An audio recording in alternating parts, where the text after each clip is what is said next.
Que la paz y el amor del Señor siga reinando en nuestros corazones. Amén. Quiero invitarle a abrir nuestra Biblia en el libro de Romanos, en el capítulo 6, versículos 17 al 20.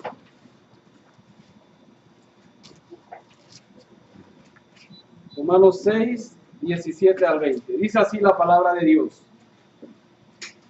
Pero gracias a Dios, que aunque erais esclavos del pecado, habéis obedecido de corazón aquella forma de doctrina a la cual fuisteis entregados, y libertados del pecado vinisteis a ser siervos de la justicia. Hablo como humano, por vuestra humana debilidad, que así como para iniquidad presentasteis vuestros miembros para servir a la inmundicia y a la iniquidad, así ahora para santificación presentad vuestros miembros para servir a la justicia. Amados hermanos, quiero hablar en esta mañana acerca de la redención. ¿En qué consiste la redención? La redención consiste en librarnos de la esclavitud del pecado y pasar al Señor de vida. Yo quiero, hermanos, a través de este pasaje, que podamos realmente en esta mañana comprender qué es lo que Dios espera de cada uno de nosotros. Pero quiero, hermano, que primeramente podamos ver qué Dios hizo en cuanto a la vida espiritual por cada uno de nosotros. Dice el apóstol Pablo a los romanos, una iglesia, hermano, que estaba establecida en la capital del imperio, en Roma. Allí había un grupo de cristianos, allí había un grupo, hermano, de discípulos de Cristo, allí había un grupo de hombres y mujeres que habían tomado, hermanos, la importante decisión de servir a Dios. Habían decidido voluntariamente entregar sus vidas a Dios. A estos hombres y mujeres, el Señor, a través del apóstol Pablo, dirige estas palabras.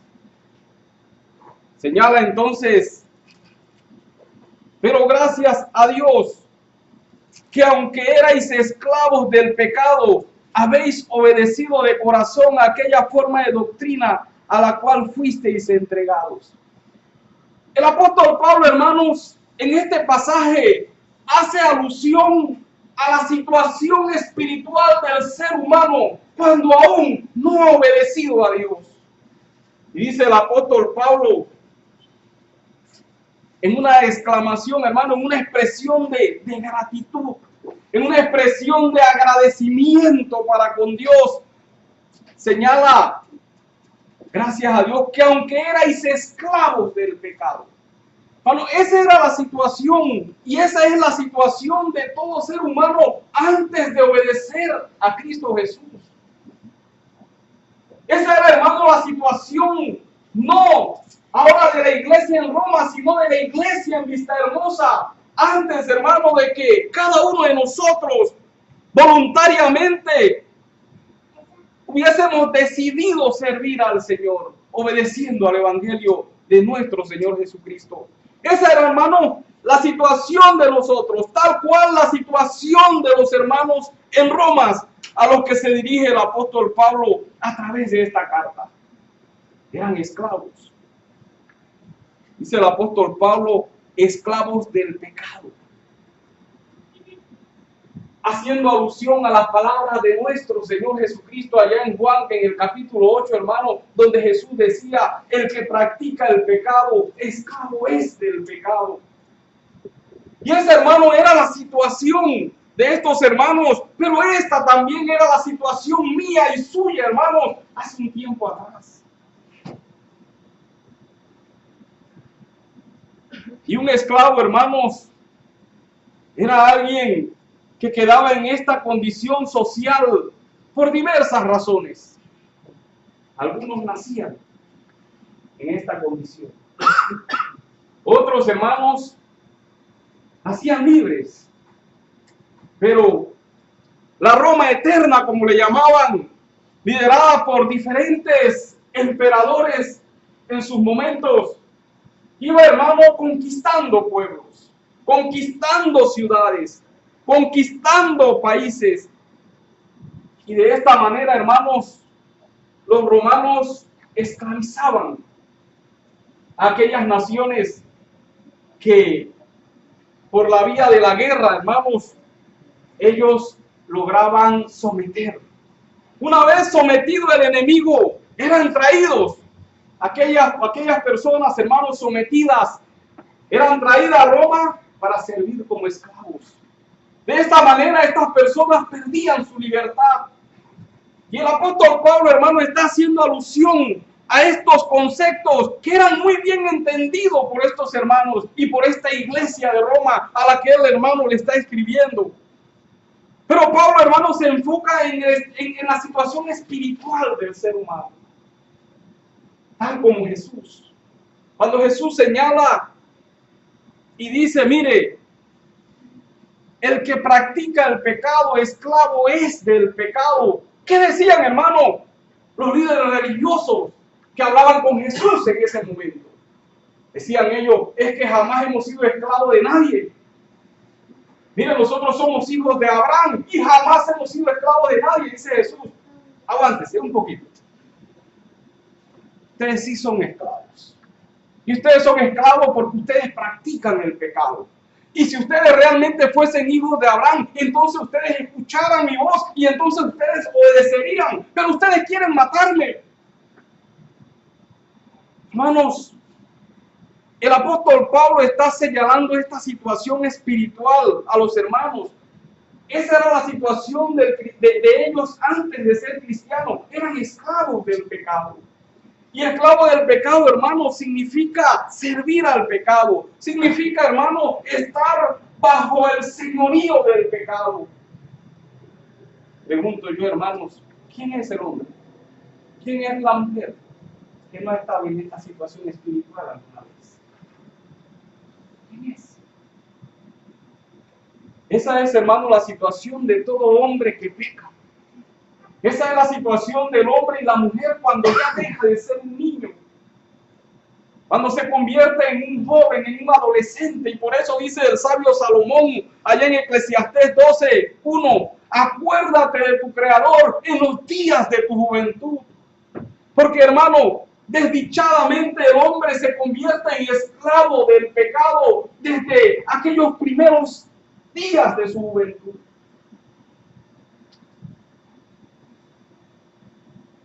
Y el punto, hermano, era,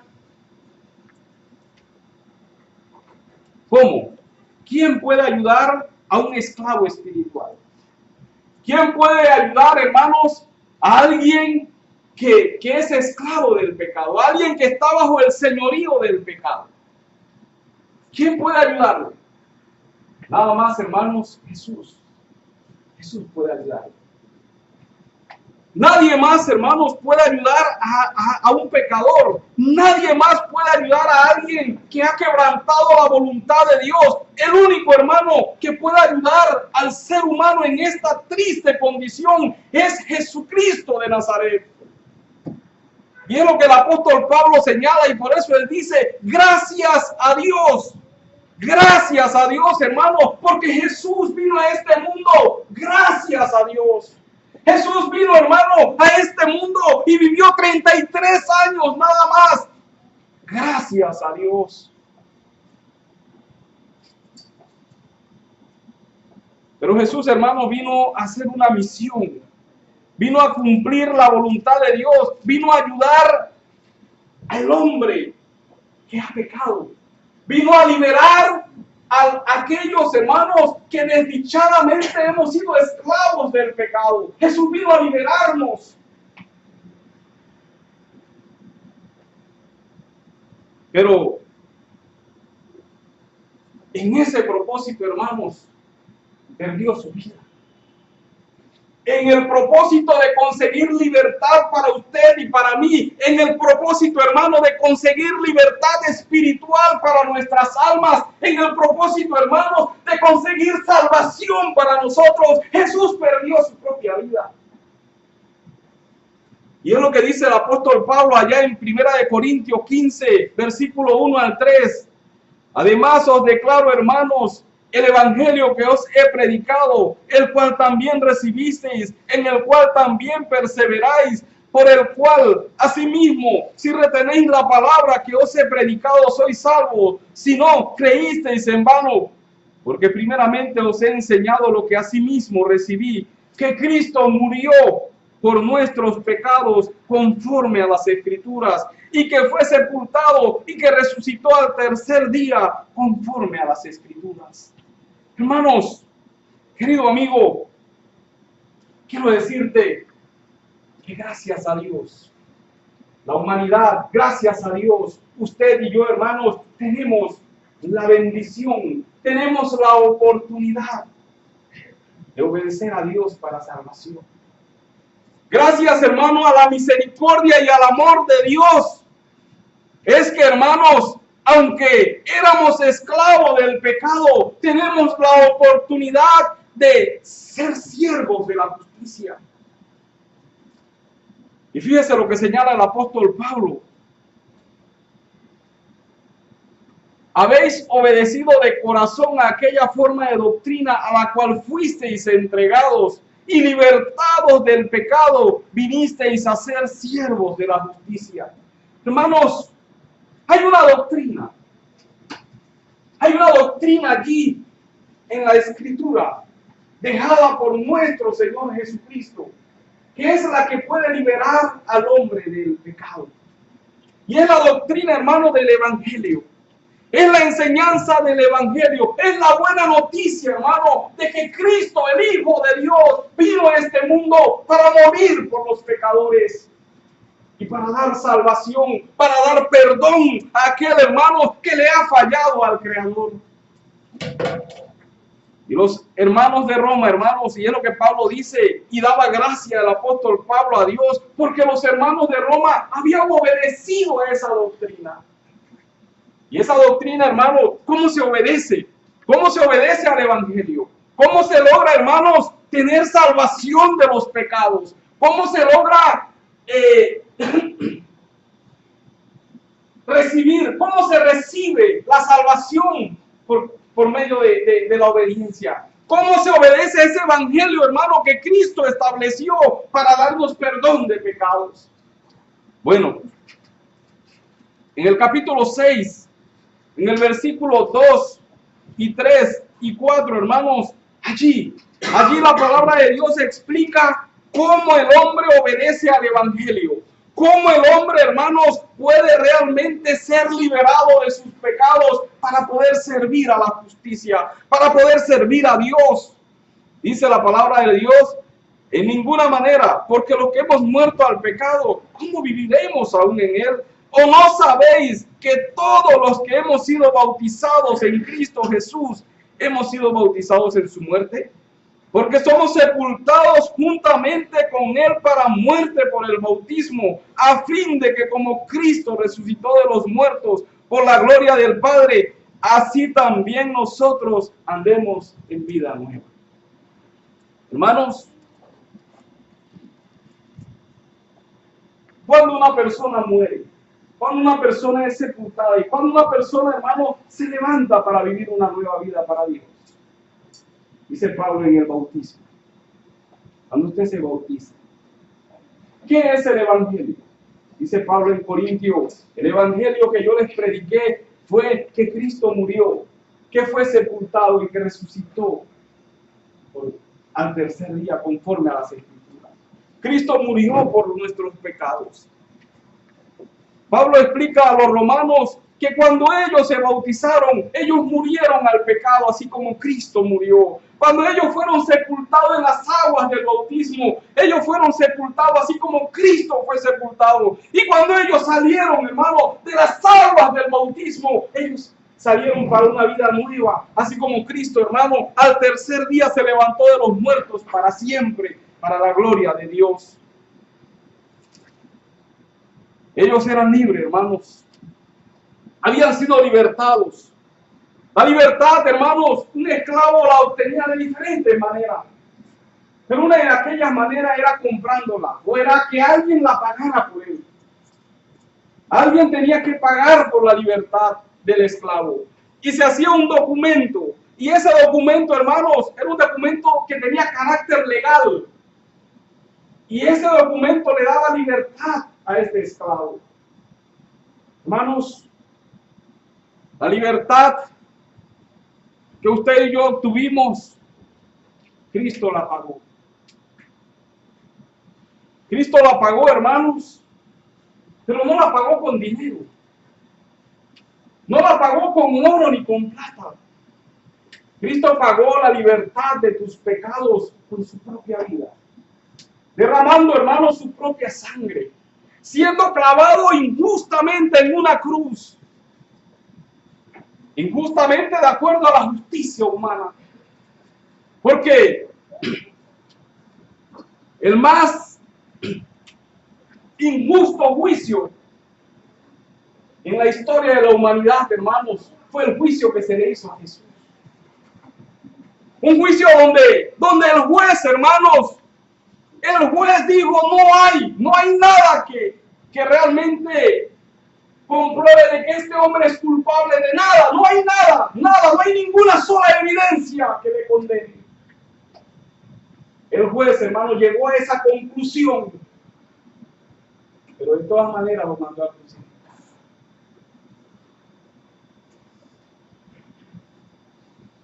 Pero ¿sabe por qué, hermanos? Porque hay un juez allá arriba, hay un juez que era más justo que Pilato. Y ese juez había dicho que la única manera de que usted y yo pudiéramos, y hombre alguno pudiese tener perdón para sus pecados, era que un hombre sin pecado muriera por el pecado de los hombres. Ese juez que le dijo a Adán, el día que tú comas del árbol de la ciencia del bien y el mal, ese día tú morirás. Ese juez, hermanos, que nunca ha mentido. Ese juez, hermano, que siempre cumple lo que él dice. Ese juez había dicho que la única forma de pagar la deuda del pecado era muriendo. Por eso Jesús murió.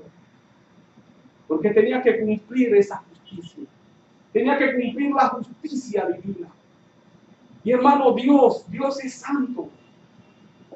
En Dios no hay maldad alguna, no hay tacha alguna, no hay defecto alguno, hermanos. Y para que el hombre pueda acercarse a Dios, tiene que dejar el pecado. Tiene que morir al pecado. Tiene que renunciar al pecado. Y la deuda, el precio que pagó Jesús, hermano, fue su muerte. Porque era la única forma de que usted y yo pudiéramos ser justificados de nuestros pecados ante Dios. No había otra forma. Alguien tenía que morir. Ese es el precio, hermanos. Y Jesús tomó su lugar y mi lugar. El lugar del pecador, la paga del pecado es muerte, hermanos. El lugar donde debe ir todo aquel que ha defraudado a Dios es a la condenación eterna. Ese es el lugar. Pero Dios dice, yo te amo, yo les amo. Yo voy a mandar a mí.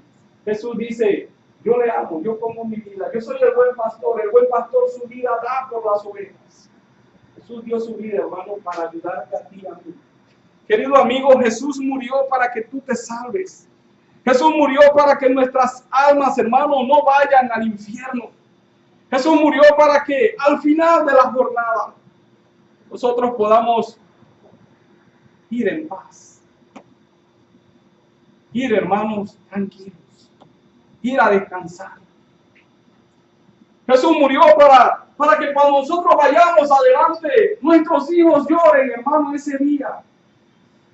Pero sean consolados sabiendo que sus padres van a Dios y que ellos vendrán después a sus padres. Jesús murió para eso. Para que el pecado, hermano, sea quitado de nuestras vidas. Y dice entonces, y libertados del pecado, vinisteis a ser siervo de la justicia. Jesús murió, hermano, para que usted y yo sirvamos a la justicia. ¿Y qué es la justicia? Nos preguntaríamos. Decía el rey David allá en el Salmo 119, 161, tus mandamientos son justicia, todos tus mandamientos son justicia. Hermano, la justicia es la palabra de Dios. Servir a la justicia, hermano, es servir a Dios, es vivir según la voluntad de Dios. Servir a la justicia, entonces, hermano, implica, hermano, poner aquellas virtudes del Espíritu en nuestras vidas. Implica, hermano, quitar la ingratitud, como hablábamos en la clase de nuestras vidas. Implica, hermanos, acordarnos de Dios todos los días de nuestra vida. Implica, hermano, cuidar de hacer la voluntad de Dios cada día. Eso, hermano, es servir a la justicia. Servir a la justicia, hermano, es poner nuestra roca, es poner nuestras vidas, afirmar nuestras vidas en Jesús. Servir a la justicia, hermano, es obedecer voluntariamente a Dios. Es obedecer a Dios porque yo sé que Dios es bueno. Es obedecer a Dios, hermano, porque yo sé que ese es lo mejor. Servir a la justicia, hermano. Ser libertado del pecado. Es, hermano, ya no hacer mi voluntad, ya no hacer lo que a mí me da la gana, ya no hacer lo que a mí me parece. Es vivir, hermano, para hacer la voluntad de Dios. Hermano, no hay nada mejor que eso. Cuando el hombre, cuando la mujer decide servir a la justicia, cuando, hermano, nos esforzamos en hacer y vivir como dice el Señor, entonces, hermanos, seremos árboles que produciremos buenos frutos. Seremos, como dice el rey David allá en el Salmo 1, seremos como árbol plantado junto a corrientes de agua, que sus hojas no caen y que su fruto siempre está en su tiempo. Entonces, hermano, nuestros hijos serán bendecidos, nuestras esposas serán bienaventuradas, sus esposos serán bienaventurados. Hermanos, Dios nos ha dado una gran oportunidad de salvación. Nos ha dado, hermano, la dicha de tener una vida espiritual, una vida que se fundamenta en lo que dice Dios, no en lo que yo creo, no en lo que yo pienso, no en lo que a mí me parece, no, en lo que dice Dios. El Señor nos libertó del pecado, hermanos, para que sirvamos a la justicia. Esto nos hace ser, hermano, una familia especial. Porque